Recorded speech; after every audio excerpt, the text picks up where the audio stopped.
A clean bike is a fast bike, and we're behind the scenes at the Giro d'Italia, and we've got exclusive access to EF Education-EasyPost to learn how the team cleans the bikes for peak performance with the help of Muc-Off.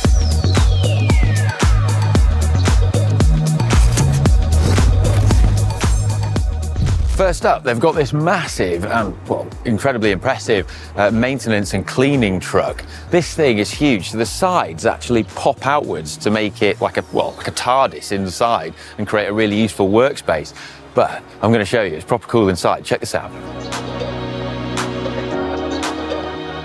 In here, it's blooming impressive, and it's really nice, actually. It's probably nicer than my house. But there's everything that a mechanic needs. So you've got all these drawers filled with all sorts of stuff. There's actually a washing machine and a fridge there, but then all sorts of cleaning products as well. So, I mean, you've got a load of Muc-Off stuff there, all nicely organised, all the different things, disc brake cleaner, grease, lube, and finishing sprays and all sorts of stuff. And then you can see the bikes laid out here and loads of wheels. So these are, these are Super 6s, there's a System 6 there as well. And I'm told that the riders on EF Education-EasyPost actually have a choice between the System 6 aero bike and the Super 6 climbing bike, or all-round bike. And depending on the park or the stage, they'll use different ones, which is pretty cool. And the same goes for the wheels, actually. So here you've got a load of tubulars lined up. I mean, there's some money's worth there, and along here. But I can see in that corner, they've got tubeless as well. So these wheels, I can tell, are set up tubeless because what gives it away, and this is how you can always spot tubeless, is the valves. So they've got the sort of nice anodized valves on there with the tubeless seals on them. And these are the Vittoria Corsa tubeless tyres. And EF, well, the mechanics tell me that EF runs the liners in those as well to help with the punctures, which you may have seen on a video we've shown you before.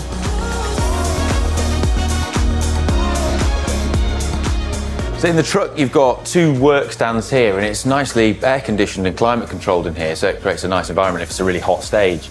But something really interesting is that there's, behind the bike racks here, there's these plug sockets for USB ports, and this is a pretty modern thing. Old trucks didn't used to have this. That's of course to charge all the electronic gears and power meters and things that bikes have these days. So above me here is loads of big drop-down storage that has, well, various different things and everything that the teams need for the bikes, but it's all incredibly clinical and clean and organised. So like, for example, this is just filled with cassettes, but it says this is 11 to 30 and 11 to 32 cassettes, just in here, ready to be taken out and used if they need them. The mechanics are just loading the bikes into the truck, ready so they can start cleaning them after the stage, and some of the ones, the spare bikes off the team cars as well. But to give you an idea of just how big this truck is, it can store 150 wheels and 58 bikes, which is huge. It's like a mobile service course. It's not just a mechanic's truck, it's massive. And then when they're working on the bikes on these two stations inside the truck, they've got these two movable consoles which are on wheels, and on there they've got all the tools they'll need, but also the finishing products as well. So things such as PTFE sprays, and then all the various sort of lubricants that they're going to be applying too.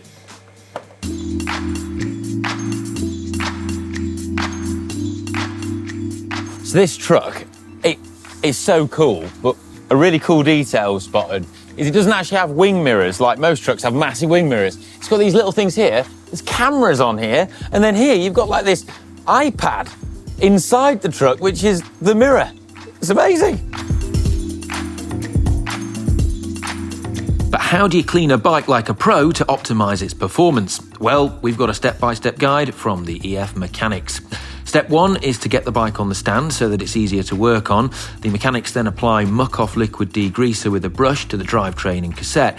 They specifically use this over an aerosol. Using the brush to loosen dirt and grease, they then rinse it off with the truck's jet wash using a stubby gun, as it's easier to wield than a lance. They also do a pre-wash on the frame, removing bits of dirt. Step 2 is to get a bucket filled with the Muc-Off bike cleaner concentrate. They generate extra suds by filling the bucket with the jet wash. They then lather this all over the frame, drivetrain and wheels using a sponge, and dirt is loosened with brushes before it's washed off. Step 3 is to dry the bike. You could use towels, but the pro mechanics use compressed air to remove all the moisture. Step 4 is to take the bike inside the truck for finishing prep. The moving parts and bolts are all checked and made sure that everything is working properly and nothing is loose. At this stage, any bits that need changing are fixed. Step 5 is lubing. Once satisfied the bike is working and clean, finishing and protecting sprays are applied, wiped and cleaned with a microfiber, and then the bike is lubed. The mechanics apply ludicrous AF chain lube to the chain as they turn the cranks and then remove any excess with a rag. But for some more insight and tips, let's hear from the experts. I'm joined here by Michele Primero, who is one of the mechanics at the EF EasyPost team. And, well, I've got some questions for you. Yes. Well, how many bikes a day do you clean at a Grand Tour after every stage? Look, normally it depends how many riders we have. I mean, at the moment, we've got 6 riders left in the team because we had a couple of sick riders who had to go home. So at the moment, we're washing 6 bikes, race bikes.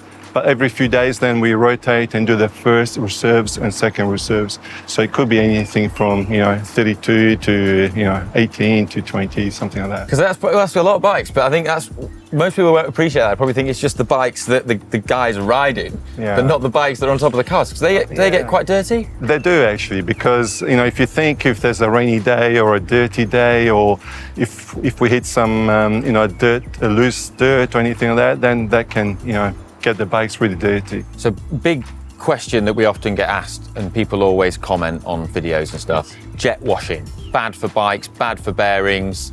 Yeah. I want your opinion on this. Look, if I was doing it on my own bike, I would probably be a little bit more gentle, a little bit more careful. But then again, I wouldn't do that every day. Because we have had to do this every day for such a long period, 21 stages in a Grand Tour, you're doing it every day. Yeah. So, we try and not waste too much time per bike because, the time is very important for us. We have a window of time of maybe 2 hours max if we need to do per work per night. That's what we try and do. Once we go over that time, we're really going to miss out on dinner. So we try and work with that kind of time period. So how long have you been a mechanic? So I've been a mechanic pretty much all my life. I'm going to reveal my age there, but I've been a mechanic for about 35 years. So you're 35 years old, pretty much all your life? Exactly.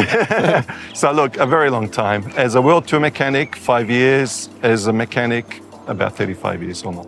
So how has it changed, and how much easier is your job now? Or is it easier now? Or is there more work to do with kind of tech like this and all the cleaning products and That's things? a very interesting question, because we often talk amongst ourselves, with other mechanics from other teams as well. And, it's supposed to have got better, but I think it's becoming a lot harder and longer hours to actually provide that premium service to still get that quality finish to the bike.